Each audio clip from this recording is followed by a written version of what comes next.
Club की तरफ से नगर के एक होटल में एक छोटा सा आयोजन है। वैसे ये आयोजन को छोटा नहीं कहेंगे, काफ़ी बड़ा कहेंगे, क्योंकि आज रोटरी क्लब के सभी पदाधिकारी और जिम्मेदार लोग आज अशोक सेठ के सम्मान में यहाँ मौजूद हैं। ये वही अशोक सेठ हैं जो अपने जवानी के समय बलिया में पूरी बिताया उन्होंने। करीब बात करें तो 68 साल तक आप बलिया में रहे, जैसा हमारी बात हुई। और समाज के क्षेत्र में तो उनका आपको कोई जवाब नहीं है। रोटरी क्लब को कैसे बेहतर किया जाए, कैसे आगे बढ़ाया जाए, इन्होंने काफ़ी प्रयास किया है। इस 68 साल में क्या भूमिका रही अशोक सेठ की बलिया के लिए, जो आज का अवसर मुझे जो जानकारी मुझे मिली है कि आप कानपुर शिफ्ट हो रहे हैं, लेकिन बलिया को कभी भूलेंगे नहीं, क्योंकि बलिया ने इनको जो सम्मान दिया है वो कहीं न कहीं इनको याद आता रहेगा। तो आज एक छोटी सी पार्टी है जिनमें अशोक सेठ के सम्मान में आयोजन है। मैं बात करता हूं कि बलिया के लिए क्या संदेश है, रोटरी क्लब के लिए क्या संदेश है, जो ये संदेश हमेशा जिंदा रहेगा, अमर रहेगा। जी धन्यवाद। बलिया रोटरी क्लब जो है, हम अब सब मेंबर्स से ये कहेंगे कि ये क्लब ही ने हमको इतने साल तक यहाँ पर जिंदा रखा, और जितना प्रेम सम्मान हमारे दुख सुख में जो कुछ भी था, हम लोग बाहर से आके यहाँ बसे,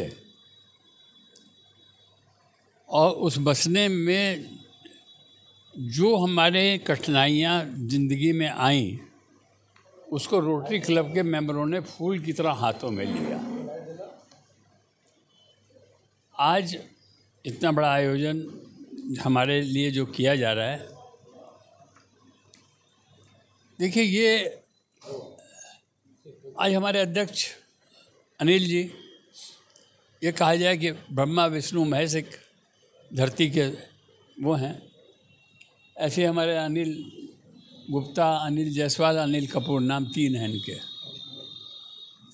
तो ब्रह्मा विष्णु महेश की तरह ये इन्होंने, और इन्होंने नहीं, जो भी, चाहे हमारे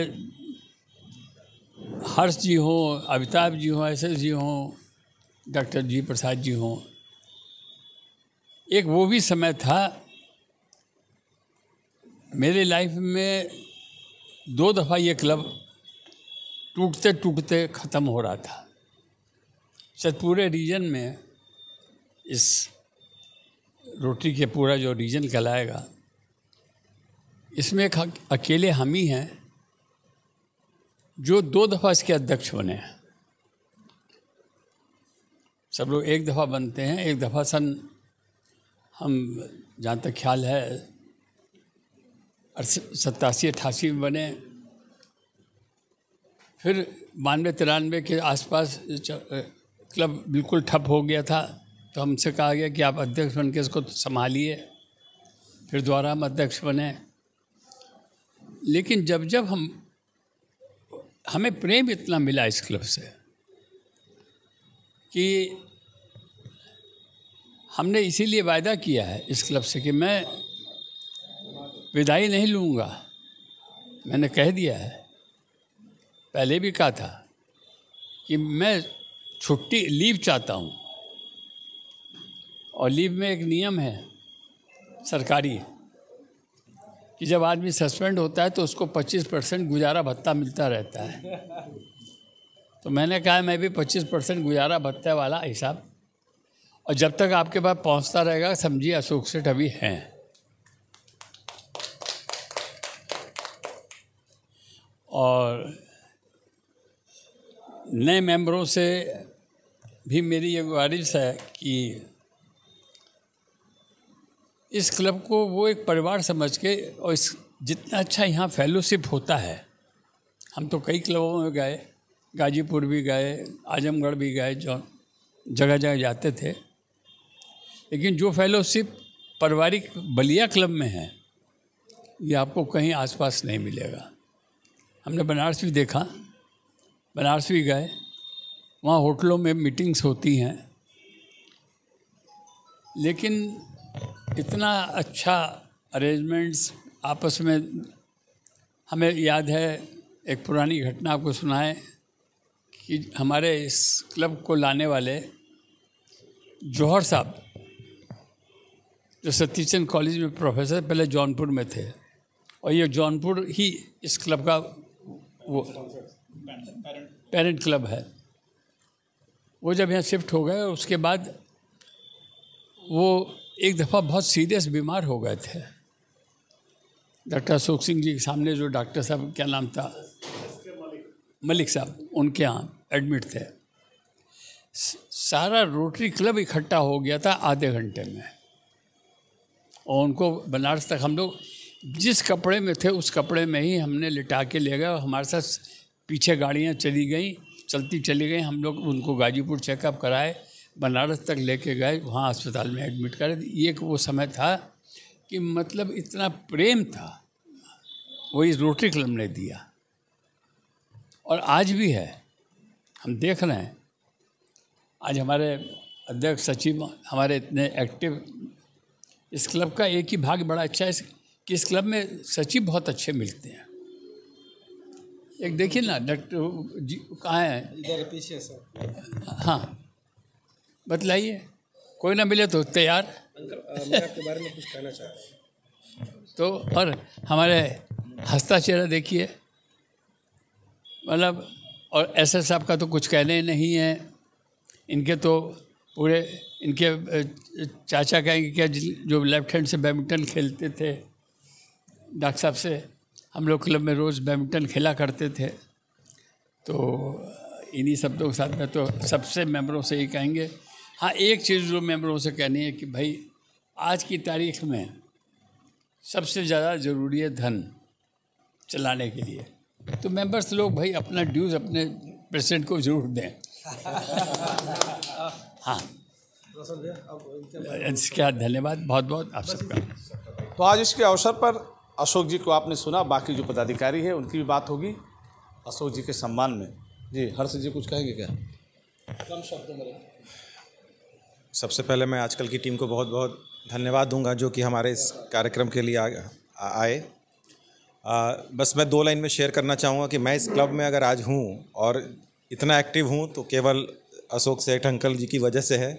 एक छोटा सा कार्यक्रम मेरे विद्यालय आर के मिशन पर हुआ था, मेडिकल कैंप, और वहीं पे अंकल ने मुझे वहीं पे पिन पहना दिया था, और उसी दिन से और आज तक इनको देख के हम लोग पूरी तरह से मजबूती के साथ इस रोटरी में काम कर रहे हैं। जय हिंद, जय रोटरी। जी, सेठ अंकल पिछले 50 सालों से निरंतर रोटरी क्लब बलिया के लिए कुछ ना कुछ करते आ रहे हैं। आज वो जा रहे हैं यहाँ से, बलिया से प्रस्थान कर रहे हैं कानपुर के लिए, लेकिन जो उसके पीछे जो 50 साल का इतिहास जो उन्होंने काम किया है वो जीवन भर याद रखा जाएगा।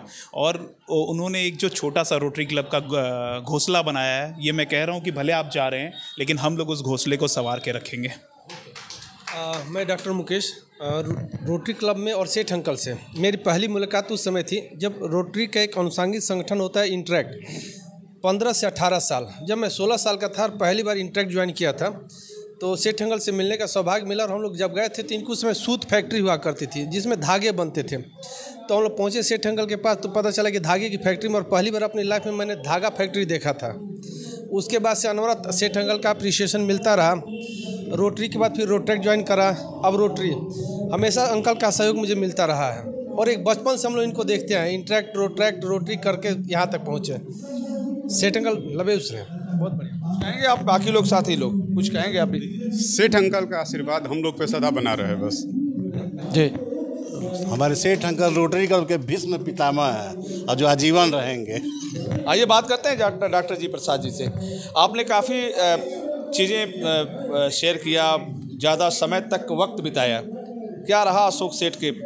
आज तक की टीम को धन्यवाद। अशोक सेठ जी से मैंने ये सीखा, अभी तक इनकी पूर्ण, आदमी को हमेशा जिंदा दिल रहना चाहिए। बुढ़ापा कभी ना आए, जिंदा दिल ये हमेशा रहे हैं, सबको हंसाते रहे और प्रेम भाव सबके साथ रखे, सबके साथ समान प्रेम भाव रहे। हम इनकी लंबी उम्र की कामना करते हैं, जहाँ भी रहें, बलिया हैं या कानपुर रहें, ये हमेशा स्वस्थ सपरिवार रहें। बहुत बहुत धन्यवाद। बात करते हैं सर एस जी से। नमस्कार जी। क्या है संदेश अशोक जी के? अशोक जी हम लोगों के मार्गदर्शक रहे और रोटरी क्लब को बहुत ही उन्होंने आगे अब ऊंचाइयों तक ले गए। हम उनके स्वस्थ जीवन की कामना करते हैं। अमिताभ जी। सेठ अंकल से हम बचपन से जुड़े हुए हैं और जो ताकत उनमें बचपन में देखा वो आज भी मुझे देखने को मिलता है। वो हमारे पिताजी के साथ भी वैसे ही स्मूथ थे जैसे आज हम लोग के साथ है। तो अंकल की छत्र छाया में रोटरी बहुत पनपा है और हम लोग कानपुर से भी इनका गाइडलाइन लेते रहेंगे।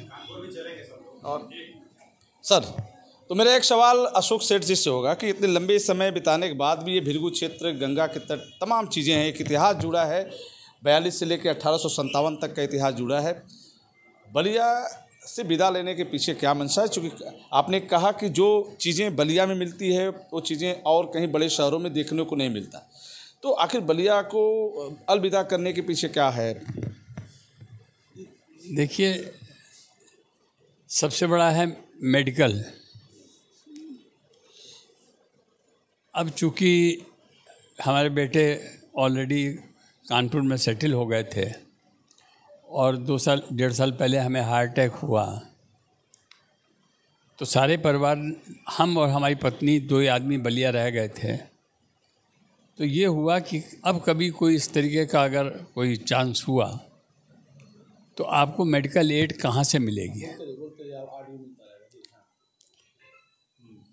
हम कानपुर थे तो हमें आधे घंटे के अंदर रीजेंसी हॉस्पिटल में एडमिट कर दिया गया था, जबकि कोविड पीरियड था। और यही सबसे बड़ा कारण, हम बिल्कुल आज भी हमारा बस चले तो हम बलिया ना छोड़ें, बिल्कुल छोड़ने को तैयार नहीं है। लेकिन एक होता है ना कि कहा जाता है कि जब 60-70, हम तो 80 भी क्रॉस कर चुके हैं, तो इस उम्र के अंदर बच्चों के साथ ही रहिए। आप दुख सुख कभी कोई पड़ जाए तो यहाँ पर मेडिकल एड जो होनी चाहिए वो नहीं है। जो बात सही है कि आज अगर आपको कोई मेडिकल एड इमीडिएटली ज़रूरत हो तो आप बलिया में अपने आप को सर्वाइव नहीं कर पाएंगे। हेल्थ व्यवस्था बेहतर न होने के कारण आप बलिया छोड़? सबसे बड़ा कारण यही है। दूसरा ये है कि चूँकि अब हम अकेले, हम पत्नी हैं, दोनों आदमी, अब वो भी तबीयत उनकी भी ख़राब रहती है और हम में भी अब हार्ट अटैक के बाद से कमज़ोरी आ गई और अब हम उतने एक्टिव नहीं रह सकते हैं। इसीलिए हमने हर सामाजिक, जहाँ थे हम सब जगह से हाथ जोड़ दिया कि अब हमें हर जगह से मुक्ति दे दी जाए। और इसके अलावा और कुछ कहना था क्या आप? नहीं, बस यही कहना है, सब अपने रूटीन बच्चों से कहें, या ये बच्चे ही ना हमारे, या भाई लोग हैं ऐसे, कि जब कभी कानपुर आएँ तो मेरे पास रहने की व्यवस्था है, ये लोग ज़रूर सीधे मेरे पास आके रहें। बहुत बहुत धन्यवाद। आज के अवसर पर अशोक सेठ ने एक बड़ी बात कही कि हेल्थ की व्यवस्था बलिया में बेहतर न होने के कारण मुझे बलिया से जाना पड़ा। अगर बलिया में हेल्थ व्यवस्था बेहतर होती शायद मैं बलिया रुकता। खैर, हर व्यक्ति को अपने जीवन को बचाने की और अपने जीवन से बहुत प्यार होता है, इसलिए आज छोटे शहर के लोग बड़े शहर में इसलिए प्लान कर रहे हैं कि हेल्थ व्यवस्था बेहतर है, एजुकेशन, तमाम चीज़ों पर। खैर, अशोक सेठ जी का निर्णय सराहनीय है कि इस उम्र में ऐसी जगह रहिए कि जहाँ हेल्थ व्यवस्था इस उम्र के हिसाब से बेहतर इनको मिल सके, और बच्चों का भी और परिवार का भी ये था कि नहीं, हम लोग साथ मिल के रहें। तो दोस्तों, आज रोटरी क्लब की तरफ से जो आयोजन हुआ वाकई काफ़ी जानदार और शानदार हुआ, जिसकी प्रशंसा जमकर हो रही है। नमस्कार।